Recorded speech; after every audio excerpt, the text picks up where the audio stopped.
On arrive aux idoles, création de Christophe Honoré, dont vous connaissez bien le cinéma. Je crois que Christophe n'était jamais venu présenter son travail de théâtre au TNB, donc c'est aussi une première fois.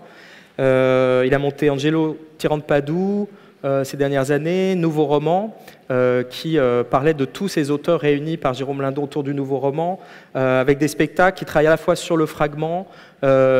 C'est aussi très très touchant, très drôle, assez astucieux, et en même temps, dans, je sais pas, par exemple Nouveau Roman, il arrivait vraiment à rendre compte de ce qu'a été ce mouvement en le prenant vraiment de manière inattendue.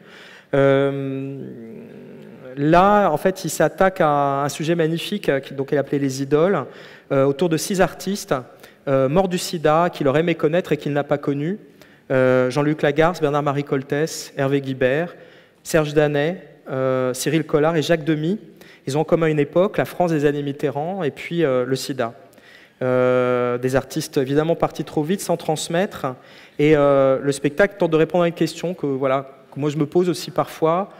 Qu'aurait été ce monde, qu'aurait été notre pays, qu'aurait été le monde sans tous ces artistes morts du sida dans les années 90? À quoi aurait ressemblé aujourd'hui l'art et la culture?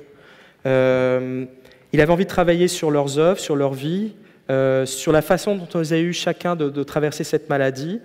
Il va raconter le manque, mais bien sûr qu'à travers ce spectacle, il espère aussi transmettre. D'ailleurs, il travaille sur la dramaturgie avec un groupe de Rennes 2, qui travaille autour des textes et des parcours de ces artistes en question. Voilà, donc ce sera, je crois, en novembre, que vous pourrez découvrir ce travail de Christophe Honoré autour de ces grandes figures. On a pu voir aussi 120 battements par minute. Par exemple, le film de Robin Campillo est resté presque 6 ou 7 semaines ou 8 semaines ici au TNB, avec un public nombreux à chaque fois, très jeune.